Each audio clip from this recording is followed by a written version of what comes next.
وہ ایسا ہے جسے تمہارے لیے رات بنائی تاکہ تم اس میں آرام کرو، اور دن بھی اس طور پر بنایا ہے کہ بہت روشن ہونے کے دیکھ بھالنے کا ذریعہ ہے۔ اس کے بنانے میں دلائل توحید ہے ان لوگوں کے لیے جو تدبر کے ساتھ ان مضامین کے سنتے ہیں اور کہتے ہیں کہ نوز باللہ اللہ تعالیٰ اولاد رکھتا ہے۔ اللہم اغفر لی، اللہ تعالیٰ دن بنا دیا کس میں؟ روزی روٹی کمانے کے لیے، نماز پڑھنے کے لیے، اللہ کی عبادت کرنے کے لیے، قرآن شریف کی تلاوت کرنے کے لیے، روزی روٹی بیوی بچوں کو پالنے کے لیے۔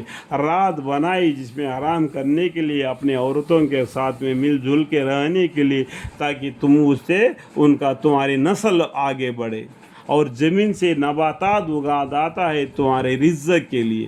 یہ سب کچھ کرنے والا ذات اللہ ہے، تو اللہ کو توحید کو چھوڑ کر کہاں الٹے چلے جا رہے ہو؟ اللہم اغفر لی۔ وہاں ایسا ہے، وہاں مطلب دیکھو اللہ تعالیٰ، سمجھ میں آ گیا بات؟ وہاں ایسا ہے، اللہ تعالیٰ ایسا ہے جسے تمہارے لیے رات بنائی تاکہ تم اس میں آرام کرو، اور دن بھی اس طور پر بنائے کہ بہت روشن ہونے کے دیکھنے بھالنے کا ذریعہ ہے۔ اس کے بنانے میں دلائل توحید ہے ان لوگوں کے لیے جو تدبر کے ساتھ ان مضامین کو سنتے ہیں اور کہتے ہیں کہ نعوذ باللہ اللہ تعالیٰ اولاد رکھتا ہے۔ اللہم اغفر لی، اللہ کو بیوی ہے ہی نہیں تو اولاد کہاں سے ہوگی؟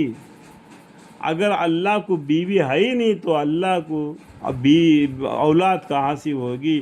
اللہ کے بندے ہیں ہم، اللہ اکیلا ہے، نرنکار ہے، اس کی کوئی بیوی نہیں، اس کے کوئی بچے نہیں۔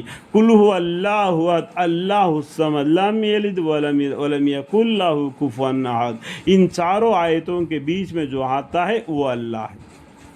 سبحان اللہ، کیسی سخت بات کہی۔ وہاں تو کسی کا محتاج نہیں، اللہ کسی کا محتاج نہیں، ہم اللہ کے محتاج ہیں۔ ہم ہاتھ پھیلا کے اللہ سے دعا مانگتے، یا اللہ ہمیں یہ دے، یا اللہ ہمیں ہدایت دے، ہمارے بچوں کو ہدایت دے، ہم سب کو ہدایت دے، ہمیں جہنم کے عذاب سے بچا۔ اس طریقے سے ہم ہاتھ پھیلا کے اللہ سے دعا مانگتے۔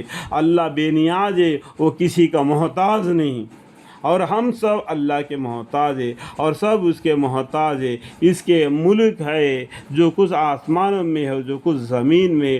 تمہارے پاس بذات بیہودہ وعدے کے اس دعوی پر کوئی دلیل بھی نہیں، تو کیا اللہ کے ذمہ ایسی بات لگاتے ہو جس کا تم کسی دلیل سے علم نہیں رکھتے؟ بغیر علم کے، بغیر کوئی روشن کتاب کے ایسے باتیں کہہ دینا بڑا گناہ ہے۔ یہ نام اعمال میں لکھا ہوا کل قیامت کے دن سامنے آئے گا، اس دن کیا جواب دو گے؟ اللہم اغفر لی، اللہم اغفر لی۔